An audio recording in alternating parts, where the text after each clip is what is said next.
Vamos lá, então, pessoal, vamos começar aqui a nossa conversa. Como as meninas falaram, eu sou o JP Coutinho, eu sou de RH, eu trabalhei durante 13, quase 14 anos aí em RH, passei pelo Bradesco, pelo Magazine Luiza, e desde 2016 eu tenho trabalhado com facilitação de treinamentos, de workshops, em organizações aí de diversos portos em todo o Brasil e também no exterior. Essas aí são as minhas redes sociais, então fiquem super à vontade para seguir, para adicionar, para a gente conseguir continuar conversando ali após essa palestra, né? Eu digo que o aprendizado ele não acaba aqui, ele é cauda longa, então a gente continua aprendendo junto aí nas nossas redes.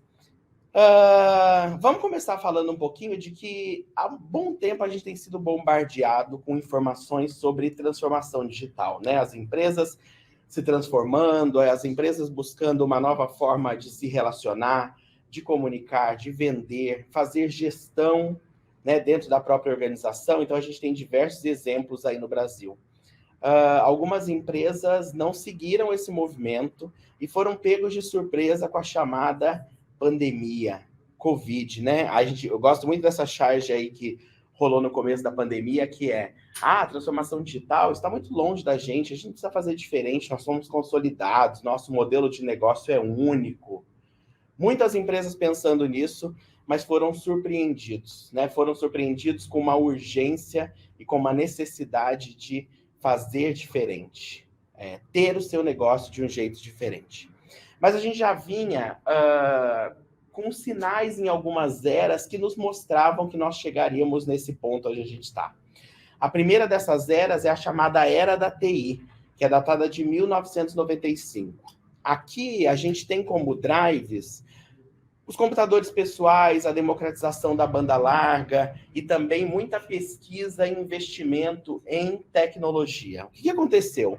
Aqui nós vimos uma disruptura muito forte, principalmente na música e na fotografia.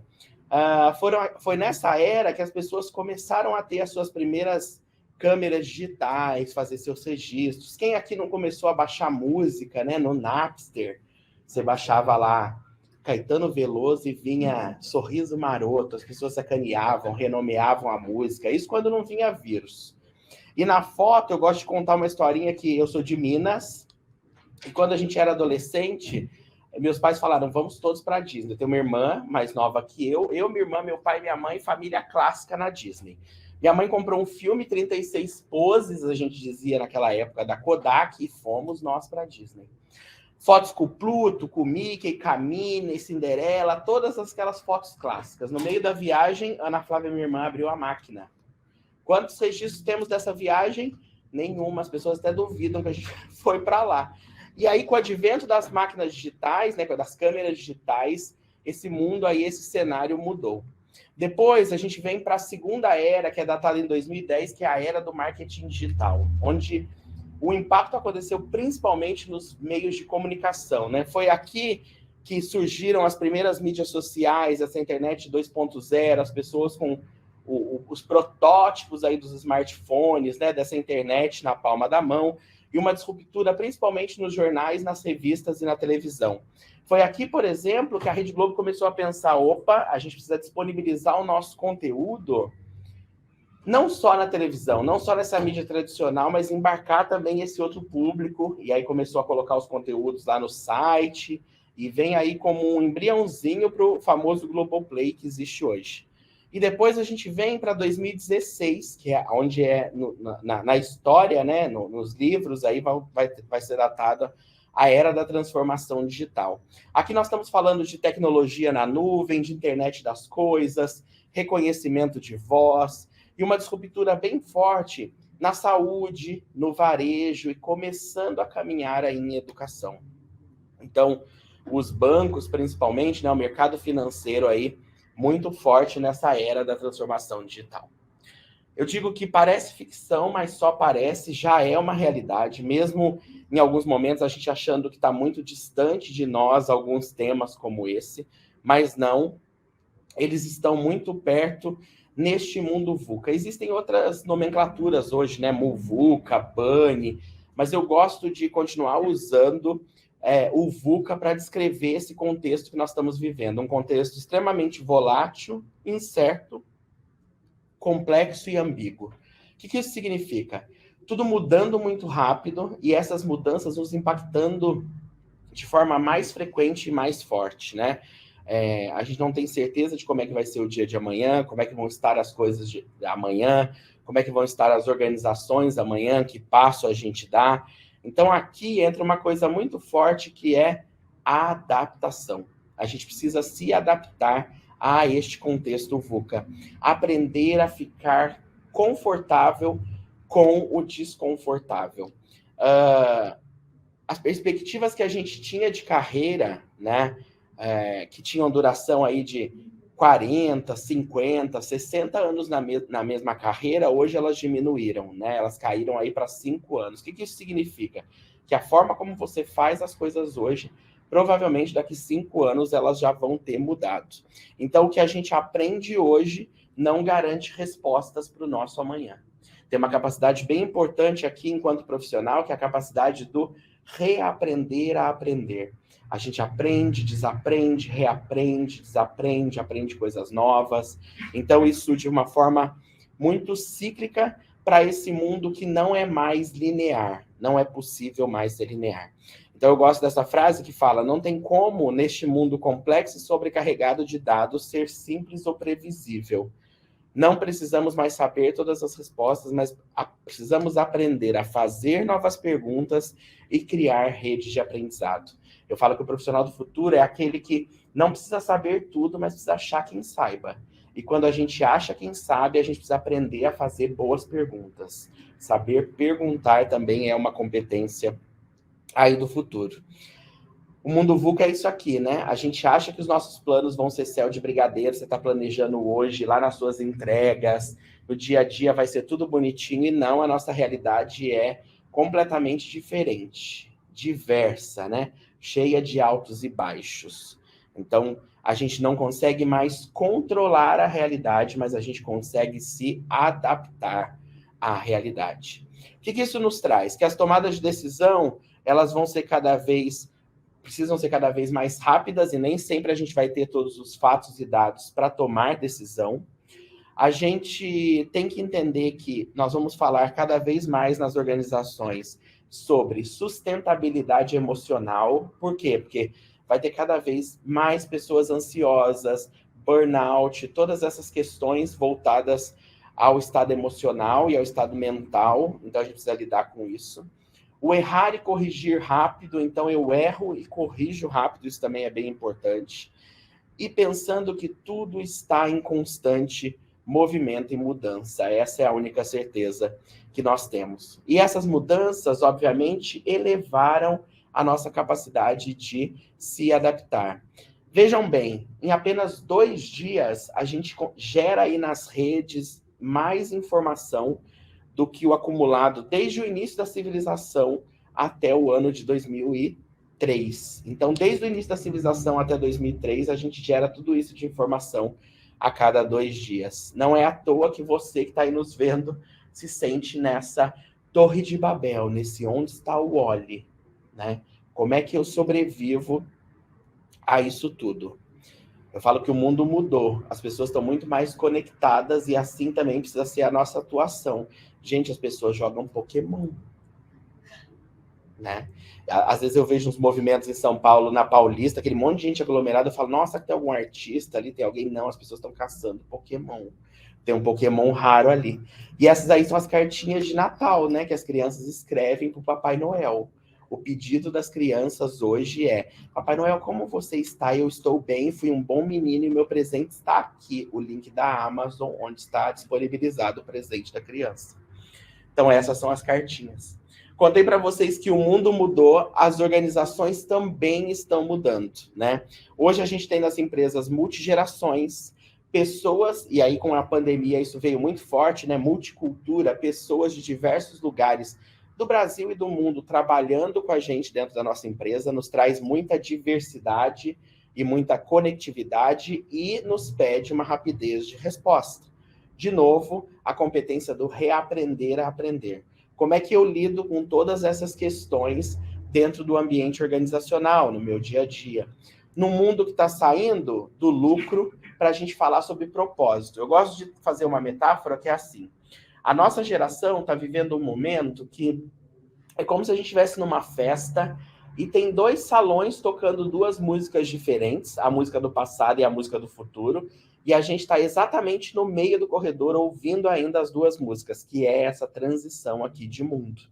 A gente sai do mundo comando e controle, onde o líder fala, eu mando e você obedece, para uma liderança muito mais distribuída. Então, sai de ser naquele papel de chefe para um papel de facilitador. Você que é líder precisa ser um facilitador do dia a dia, dar direcionamento. Mas o como nós vamos fazer as nossas entregas, como nós vamos construir as soluções, isso pode ser feito... a gente pode decidir juntos, né? A gente sai do mundo de muitas regras para o mundo de liberdade e confiança, de muito planejamento, né? Aqueles planejamentos muito pesados, empresa XPTO 2050, não, para o mundo onde a gente pode experimentar. E aí, obviamente, onde eu experimento e eu inovo, eu preciso ter tolerância ao erro. Eu falo que onde não existe tolerância ao erro, não existe inovação. As pessoas nunca vão fazer diferente. Então, aqui a gente sai do mundo onde o erro não é tolerado para o mundo de aprendizado contínuo. Eu olho para os meus erros e aprendo com eles, né? Como é que eu posso aprender? O que eu aprendi? Compartilho esse aprendizado. Então, nós chamamos isso de cultura de tolerância ao erro, cultura do aprendizado com os erros. E saindo do mundo sigiloso para o mundo mais transparente. Vejam aí os movimentos de Open, né? Open Bank, Open Finance, todo esse movimento. Isso tudo nos traz uma questão importante, que é, será que o nosso trabalho ele tem futuro? Será que a nossa profissão ainda vai continuar existindo? Eu digo que, há um tempo atrás, a gente se questionava, né? Quando a gente estava no TDC, lá em 2016, 2017, a gente falava, olha, o movimento de transformação digital, e aí vão surgir novas profissões, algumas profissões vão desaparecer, e as pessoas ficavam desesperadas, né? Será que eu vou perder o emprego?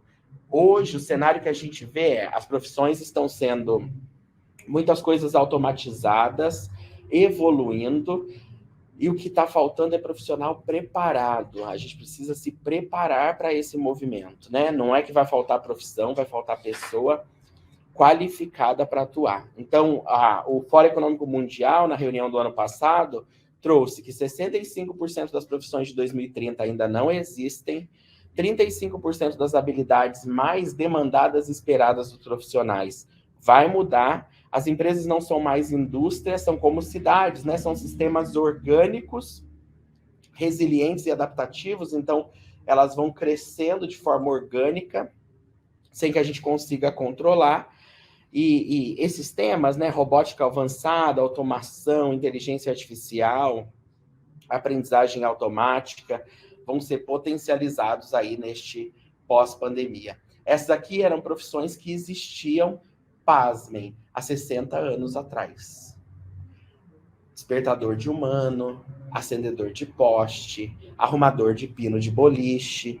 E lá naquela época as pessoas não imaginavam que essas profissões fossem acabar, que elas fossem evoluir. E aí o Fórum Econômico Mundial traz uma lista de mais algumas profissões que devem desaparecer até 2025.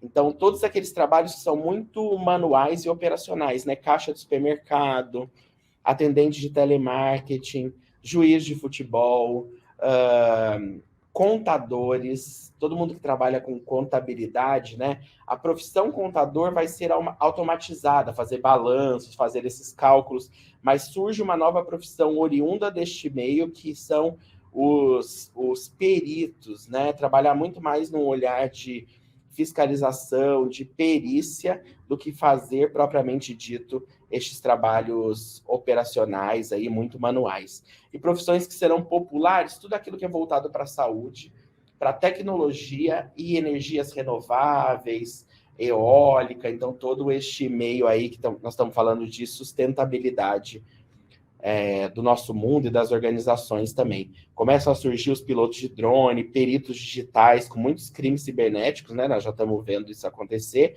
E no Brasil, os primeiros movimentos dos fazendeiros verticais. esse agronegócio também evoluindo bastante. Que conhecimento será que a gente vai precisar, então, neste mundo onde as máquinas vão ter mais conhecimento que a gente?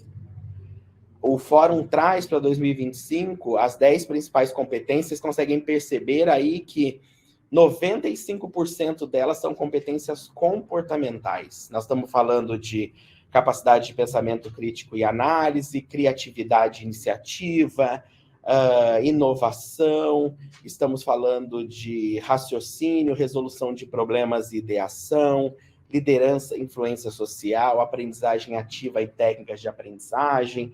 Então, a maioria competências comportamentais. Nós estamos falando aqui de comportamento. Eu gosto muito também dessa reflexão, que é 65% das crianças que estão hoje no ensino básico vão trabalhar com algo que ainda não existe. E aí, para quem é pai e mãe, fica aquela provocação: será que os seus filhos estão sendo educados para o passado ou para o futuro, né? Como é que isso está acontecendo? E se eu puder dar dicas para vocês, eu listei algumas aqui que são importantes para a gente começar a pensar e refletir sobre isso, né? A gente acostumar com a ideia de não ter o mesmo emprego sempre, então a gente falava muito de carreira em Y, carreira em W, quem sabe se a gente não tem nenhuma carreira. A Lê falou do livro, no livro eu trago como tendência essa questão de trabalhar part-time, trabalhar numa empresa de manhã e na outra tarde, eu trabalho CLT em uma empresa e PJ na outra, em regimes completamente diferentes. Então nós vamos vendo esse movimento de evolução do trabalho aí no dia a dia. Isso é importante estar ligado, porque é uma tendência de futuro. A gente cada vez mais exercitar a nossa criatividade, o nosso pensamento crítico. Eu digo que fazer aquilo que a máquina ainda não pode fazer, né? Que é este olho no olho, esse fazer diferente. Aprender a conviver com o diverso, talvez esse seja o maior desafio para todos nós. Eu falo que nós costumamos nos aproximar de quem é muito parecido com a gente. E quem é diferente, a gente não se aproxima tanto, porque é uma coisa independente da nossa vontade, né, que é natural do ser humano, que é aquilo que é diferente me incomoda, então eu não me aproximo, eu me aproximo daquilo que é igual. E cada vez mais a gente vai ter pessoas diferentes, né, no nosso ambiente. Então, com essa chegada aí das multiculturas, das multigerações e de cada vez mais diversidade. Mesmo eu, enquanto um profissional que faço só aquele trabalho, preciso ter uma capacidade importante, que é a capacidade de ver a big picture. A gente chama isso de visão globalizada. Eu consegui enxergar o todo. Aonde o meu trabalho está inserido? Aonde a minha empresa está inserida? O que a gente entrega para o mundo, né? Qual é o meu impacto aí na sociedade onde eu estou? Então, é super importante olhar para isso e conseguir enxergar o todo, né? Enxergar todo este movimento. Correr riscos, né? Não ter medo de mudar, não ter medo de fazer diferente, de buscar novas possibilidades. Então, enxergar essas mudanças como oportunidades, isso também é bem importante. Buscar sempre estar em movimento quando nós estamos falando de aprendizado, né? Porque os skills de hoje não são as soluções do futuro. Um exemplo são os profissionais de marketing. Olha o marketing há 2 anos atrás, olha o marketing hoje. Eles têm que ter uma capacidade muito forte de se reinventar, de fazer diferente, né? E esses movimentos vão aí chegando em outras áreas também. Ser um profissional colaborativo, colaboração é a palavra da vez, ninguém faz nada sozinho, a gente precisa se ajudar, a gente precisa colaborar, né? Então, isso também é bem importante. Eu conseguir expressar as minhas percepções, expressar os meus desejos, as minhas vontades, as minhas ideias. Então, trazer isso para a mesa, né? Para contribuir com o negócio. Desenvolver muita disciplina para trabalhar. As pessoas estão amando essa coisa de home office, mas é preciso ter disciplina, né? Porque a gente vai continuar sendo cobrado aí pelas entregas. Existe um movimento muito forte de muito mais híbrido, né? A gente imaginava que no começo a gente fosse ficar muito mais no home office, hoje não, hoje a gente já percebe que existe um movimento de balancear isso, tá 3 vezes na semana em casa, 2 na empresa, 3 na empresa, 2 em casa. Então esses movimentos eles estão acontecendo. E os workaholics, eles estão fora de moda quem tá na moda agora é aquela pessoa que consegue equilibrar, né, a sua vida pessoal, o seu trabalho, separar esses momentos, principalmente quem está em casa. Porque o trabalho foi para dentro de casa e casa é um espaço de casa. Mora sua família, mora seus filhos, ali dentro tem outras empresas, outras tem escolas. Então, como é que a gente equilibra todos esses pratos aí? Na trilha de Management 3.0 amanhã, nós vamos conversar justamente sobre esse tema. Como é que o líder pode equilibrar vida pessoal e trabalho, sendo que ele é cada vez mais cobrado por resultados, por cuidar das pessoas. Então, você que está nos assistindo, participa também amanhã lá com a gente na trilha de Management 3.0. Gosto muito disso, que é a inteligência emocional. Falhar é preciso e é normal. Nós somos pessoas. Quem não viu esse filme ainda, assista divertidamente, da Disney. É muito incrível. Nos traz bons aprendizados com relação a este tema, né? A gente vai errar, a gente vai falhar e tá tudo certo. E o Nicolas Nassim Taleb trouxe num livro dele, que é um livro muito legal e vale a pena você ler, que chama Antifrágil, coisas que se beneficiam com o caos, que é assim, a gente precisa hoje ir além da resiliência. Lembra que a gente falava de resiliência? Resiliência, a gente trazia aquele exemplo, né? Como uma mola que passa por um momento de estresse, mas volta ao seu estado normal. E o Nicolas Nassim Taleb fala que a gente precisa ser antifrágil, ser além do resiliente. O que é isso? Passar por esses momentos de resistência e conseguir sair ainda melhor. Então ele fala, a antifragilidade está além da resistência ou da robustez. O resiliente resiste a choques e permanece o mesmo. O antifrágil fica ainda melhor. Então é a gente conseguir sair ainda melhor desses momentos aí de mudança e desses momentos de aprendizado. A última dica, e talvez seja a mais gostosa de todas, chama Play to Flow. O que é Play to Flow? Brincar para fluir. O Wellington Nogueira, que é um dos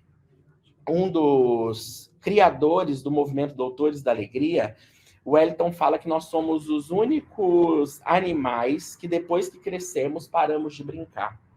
E ele nos faz uma provocação e um convite que é: volte para o playground lá do seu prédio, olhe para aquelas crianças, ali está todo mundo brincando igual, sendo criativo, gerando relações, se comunicando, então agindo como crianças, né? Brincando para fazer fluir, brincando para fazer acontecer novas ideias. Então este é um movimento e um convite bem legal. Ele fala: a gente vai cair, vai se machucar em alguns momentos quando a gente está experimentando coisas novas, mas só a criança vai chorar, né? Só a mãe vai ficar ali sofrendo e daqui a pouco a criança está correndo e bem feliz, aprendendo a socializar, aprendendo a pisar na areia, se sujar, fazer diferente, e tá tudo certo. E principalmente a gente precisa aprender a fazer nada. Nós todos aqui fomos criados num movimento de negócio. O que é negócio? Negação ao ócio. Trabalha, trabalha, trabalha, trabalha. Produz, produz, produz, produz, produz. E é importante dizer que os momentos de ócio são fundamentais, porque são neles que vêm as nossas boas ideias, vêm as nossas vontades de fazer diferente. Então a gente precisa olhar para isso, né? Se você gosta de ter aquele momento sozinho que você está fazendo nada, fazendo crochê, jogando bocha, baralho, videogame, use esses momentos. Tenha esses momentos de coisas que te dão prazer. E que você está fazendo nada e pensando em nada. Isso também é importante. Para fechar aqui o nosso papo, é legal dizer que a gente precisa ser protagonista. Protagonista da nossa carreira, protagonista da nossa história, protagonista dentro da nossa empresa. Não ficar esperando que esses movimentos aí todos caiam do céu, mas que a gente crie isso, né? Porque o protagonista é aquela pessoa que é um agente de transformação da realidade. Ele impacta, ele catalisa, ele sensibiliza as pessoas para essa transformação. Eu quero fazer um teste com você, vamos fazer um teste juntos com você que está aí nos assistindo. Pegue uma caneta aí, um papel, eu vou lendo algumas frases e eu vou pedir que você dê notas para você de 0 a 10, tá? Então eu vou lendo as frases, você pensa sobre a sua realidade e lê e coloca aí uma nota para você de 0 a 10. Então, primeira afirmativa, e aí você se dá a nota. Eu coloco em prática o que eu falo e eu penso. As minhas intenções e opiniões costumam ser traduzidas em ações. Então, eu coloco em prática o que falo e penso. As minhas interações e opiniões costumam ser traduzidas em ações. De 0 a 10. 2. De forma geral, eu sou otimista, mas não fujo da realidade. Encaro os fatos e, se há desafios, busco encontrar soluções. De forma geral, sou otimista, mas não fujo da realidade. Encaro os fatos e, se há desafios, busco encontrar soluções. 3. Profissionalmente, raramente me arrependo de ter agido sem pensar. Costumo planejar antes de agir. Profissionalmente, raramente me arrependo de ter agido sem pensar. Costumo pensar antes de agir. 4. Não culpo a cultura da empresa para me defender quando enfrento problemas. Pelo contrário, os valores da empresa costumam ser um ponto de partidas para eu buscar soluções e agir. Não culpo a cultura da empresa para me defender quando enfrento problemas. Pelo contrário, os valores da empresa costumam ser um ponto de partida para eu buscar soluções e agir. 5. Não costumo vitimizar-me, culpando outras pessoas pelos problemas que eu enfrento. Busco entender o que está acontecendo e provoco-me a dar a minha contribuição positiva. Não costumo vitimizar-me, culpando outras pessoas pelos problemas que enfrento. Busco entender o que está acontecendo e provoco-me a dar a minha contribuição positiva. 6. Com os meus exemplos positivos, estimulo outras pessoas ao meu redor a agirem também como protagonista. Então, é você, enquanto protagonista, contaminando aí, né, de forma positiva ao seu redor. Com os meus exemplos positivos, estimulo outras pessoas ao meu redor a agirem também como protagonistas. E a última, com disciplina, busco aplicar a moldura protagonista para construir resultados, relacionamentos produtivos e o meu desenvolvimento profissional. Com disciplina, busco aplicar a moldura protagonista para construir resultados, relacionamentos produtivos e o meu desenvolvimento profissional. Agora, você vai pegar as notas que você deu para essas 7 afirmativas e vai somar as suas notas, tá? Então, você deu as notas aí de 0 a 10 para cada uma das 7, some essas notas. E aí nós temos os resultados, né? Se você fez entre 55 e 70 pontos, provavelmente você é uma pessoa vista aí como uma referência de protagonismo onde você está, né? De buscar soluções, fazer diferente. Se tiver entre 40 e 55, você tem alguns pontos de destaque, mas há também oportunidades de evolução. Então, olha aí como é que está o seu cenário e que oportunidades você tem aí de acordo com essas afirmativas. E, por último, se você estiver abaixo dos 40 pontos, busca fazer uma reflexão mais ampla do seu modelo mental. Será que eu estou mais para um modelo fixo ou para um mindset de crescimento, né? Como é que eu consigo influenciar através das minhas atitudes, olhar para o meu propósito, pensar positivo, confiar nos resultados e nessa capacidade de evolução? Então, ter clareza sobre as suas necessidades e também os seus interesses, né? O que você quer construir, que legado você quer deixar.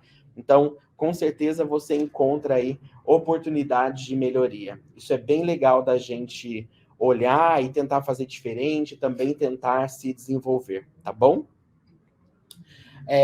Eu gosto muito de fechar dizendo que nesse mundo em constante transformação, a gente precisa ser cada vez mais ágil, e ágil no sentido de se adaptar rapidamente às mudanças que acontecerem e aquilo que foi pedido de nós, né? Então, olha para aqueles valores do manifesto, eu acho que eles precisam ser todos os dias a nossa Bíblia, o nosso caderninho aí na cabeceira. Então, pessoas e suas relações mais que ferramentas e processos, entregar algo que de fato agregue valor mais que documentação abrangente, colaborar com o cliente mais que ficar negociando contratos e responder às mudanças mais do que ficar planejando, criando os grandes planos mirabolantes, né? Olhar para esses princípios também, então, principalmente feedback, simplicidade, a melhoria contínua, olhar para aquilo que eu faço no dia a dia e conseguir ser ainda melhor, isso também é bem importante, tá bom?